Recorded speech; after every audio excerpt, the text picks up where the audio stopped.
The hall was glowing with golden lights, filled with laughter and music.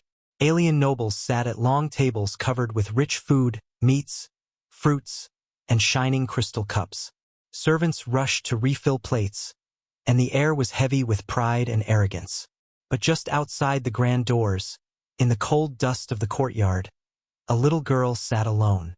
Her dress was torn, her hair tangled, and her hands shook as she lifted a small wooden bowl. While the nobles feasted inside, she was forced to eat scraps on the ground. The reason was cruel. She carried a bloodline the aliens despised. Her mother was one of them, but her father's blood was different. To them, that made her dirty, not worthy of sitting at the table, not worthy of being treated as equal. Inside, the nobles pointed and laughed at her through the open doorway. They called her names, spitting the word half-breed with venom. Some even tossed bones at her feet, like she was less than an animal. The hall roared with amusement. Among them sat one outsider, a human traveler. He had been invited as a guest, though only as a curiosity. He watched in silence, his eyes fixed on the little girl outside. His fists clenched tighter with every laugh, every insult. The girl's small fingers tried to pick up a piece of bread from the dirt, but the nobles howled louder. One alien noble shouted, "Look at her! Even the ground suits her better than a chair." The hall erupted again with cruel laughter. The human's jaw tightened. His heart burned with anger. This was no banquet, it was a display of humiliation. Every moment dragged like fire in his chest. He could not believe such cruelty was allowed. Celebrated, cheered. The girl kept her head low, too ashamed to look up, tears dripping into the dust. For her, this was normal. This was her life. But for the human, it was unbearable. And in that silence, as the laughter filled the air, one thought grew louder in his mind. How much longer could he stay seated while a child was treated like this? The laughter in the hall grew louder, echoing through the tall golden pillars. Plates clattered, glasses of wine spilled as nobles slammed their hands in amusement. Every insult thrown at the girl outside became entertainment for the crowd inside. Yet not everyone laughed. In the shadows of the banquet, a few servants lowered their heads. Their faces tightened with unease. They had seen the girl before. Quiet, fragile, surviving humiliation day after day. To them, this was not a game. It was cruelty sharper than any blade. But they dared not speak. The human guest sat still, his eyes fixed on the child. He noticed the way her hands trembled, the way her shoulders curved as if the weight of shame was crushing her. He saw her lift a piece of stale bread, and how her lips trembled before she bit into it. She was starving, but every bite carried humiliation. The nobles around him whispered, their words dripping with arrogance. "She is filth. She should be grateful we let her live."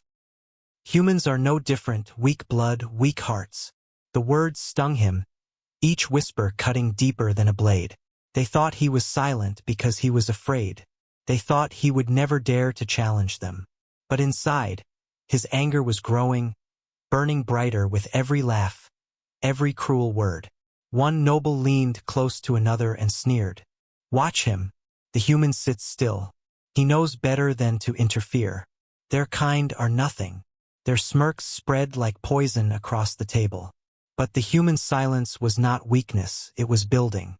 His mind raced with memories of humanity's own past, of chains broken, of tyrants toppled.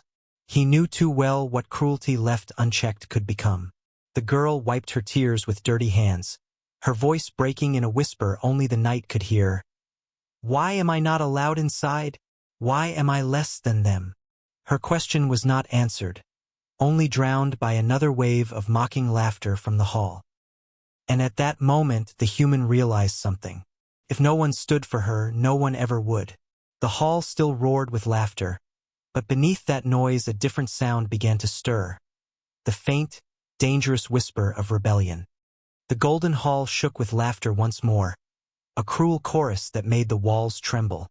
The little girl outside tried to shrink into herself, as if she could disappear from the eyes that mocked her. She clutched her small wooden bowl, holding it close like a shield, but nothing could block the shame raining down on her. Inside, the human rose slowly from his seat. At first, no one noticed. The music played, the laughter echoed.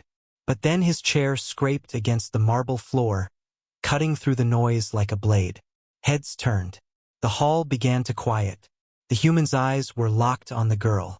His face was hard, his jaw clenched, every step filled with silent rage.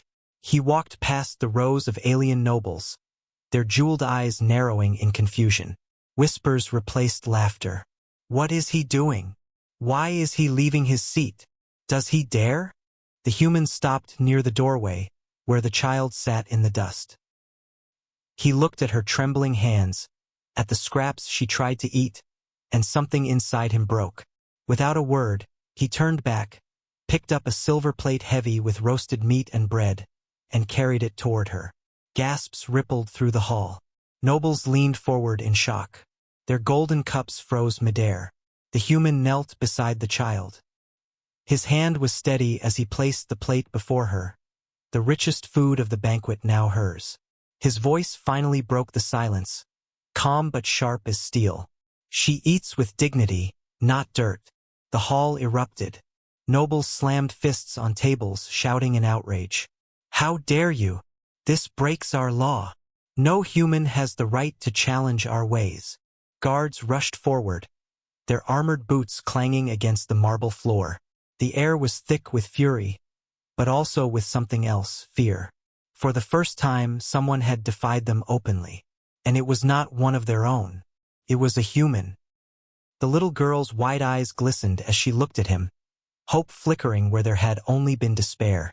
And in that moment, the entire hall realized the silence was broken.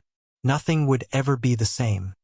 The golden hall, once filled with laughter, now shook with chaos.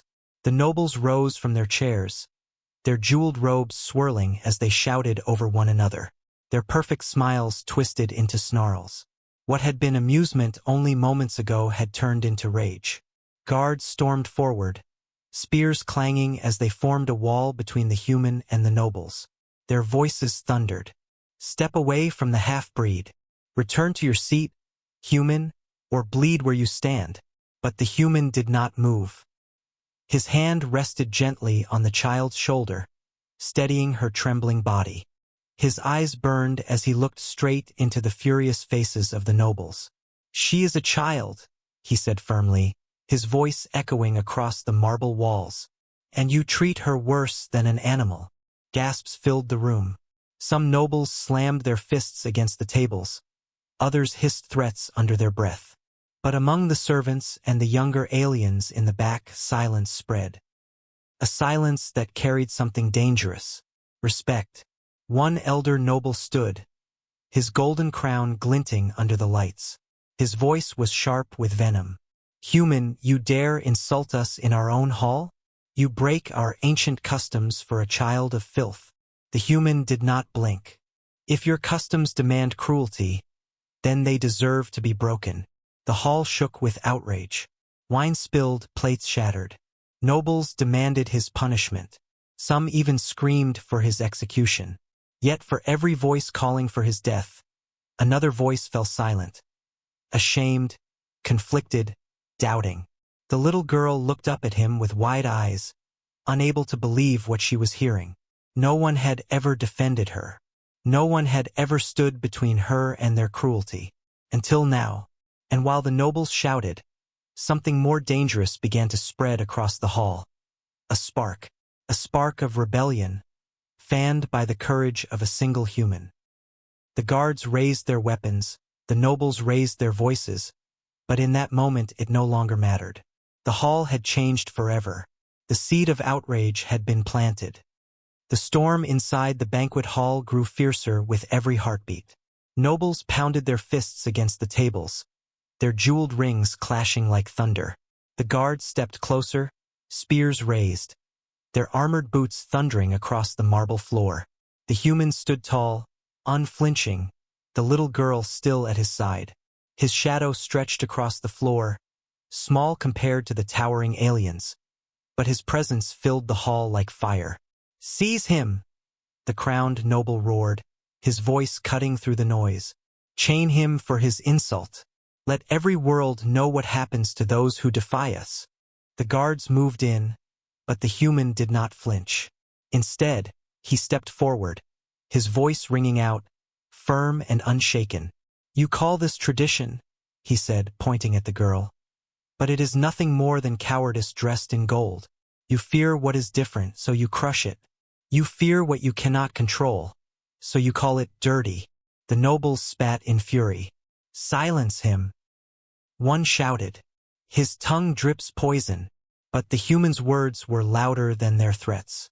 He spoke not just to the nobles, but to everyone in the hall, the servants, the young, the silent ones who watched from the edges. Humanity has seen tyrants before. We have seen chains, we have seen empires built on cruelty. And every time we broke them, every time we rose, the room wavered. Some nobles lowered their eyes, unable to meet his burning gaze. Others screamed louder, desperate to drown out his words.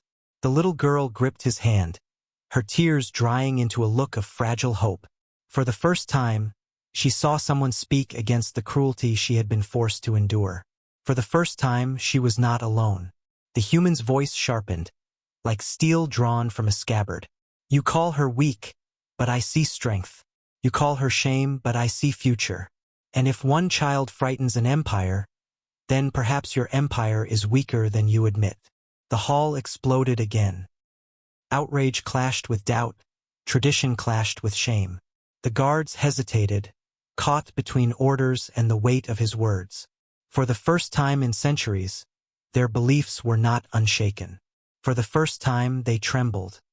The banquet hall trembled with voices, a storm of fury and doubt colliding under the golden chandeliers. Some nobles screamed for blood, their jeweled hands pointing at the human like daggers.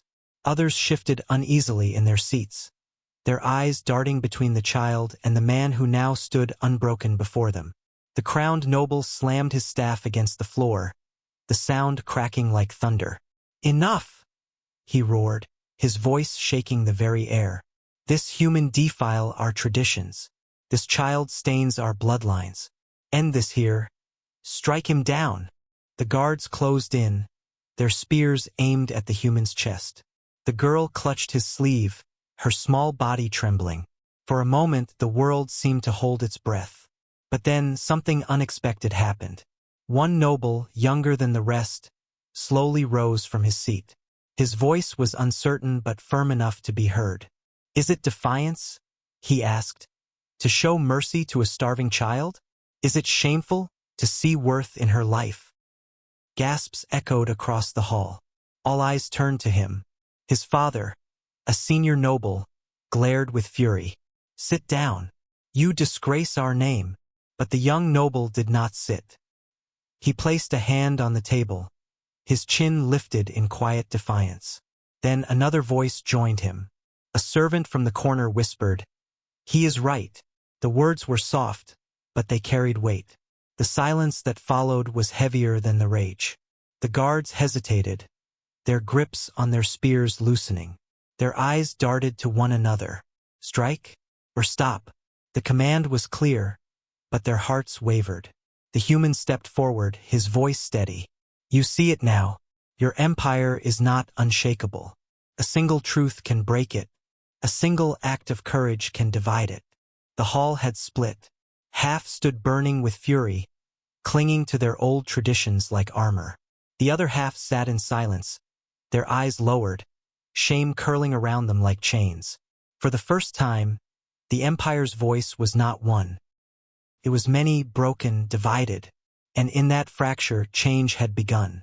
The girl's small fingers gripped the human's hand tighter. For her, this was no longer just survival. This was hope, real, living hope. And the nobles knew, with fear crawling into their hearts, that nothing would ever return to the way it was. The banquet hall was no longer a place of order. It had become a battlefield of voices. Nobles shouted until their throats burned. Servants whispered in corners. Guards stood frozen between duty and doubt. The golden chandeliers swayed above them, as if the very hall trembled with uncertainty. The crowned noble's face twisted with fury. His command thundered again. Seize him. End this now. But his words no longer carried the same power. Too many eyes wavered. Too many hearts hesitated. The human did not move.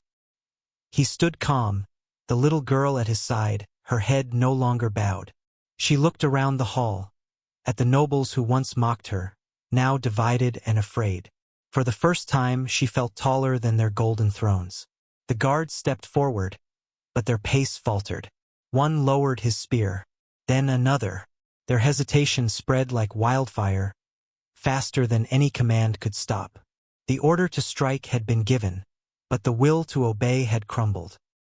The human's voice rose again, steady as stone. You built your empire on fear, but tonight you learned fear cuts both ways. You feared this child because her blood is different. You feared me because I refused to bow. And now you fear yourselves because you see the truth. The hall fell into stunned silence. No noble dared speak. The little girl straightened, her hand still holding his. Her eyes no longer shone with tears, but with defiance. With each step, the human led her away from the dust and through the hall's open doors. Servants bowed their heads as they passed.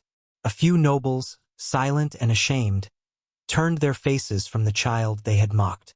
Outside, the night air was cool, carrying whispers of what had happened within.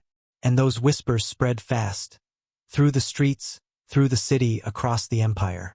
They said a child once forced to eat in the dirt had been defended by a human. They said a hall of nobles had been divided by a single voice of truth. They said fear itself had shifted. And as the stars glittered above, the truth was clear. What began in one banquet hall would not end there. The outrage would echo across the empire, across worlds, across the stars. And in the center of it all stood one human, and one child, symbols of defiance that no empire could silence again.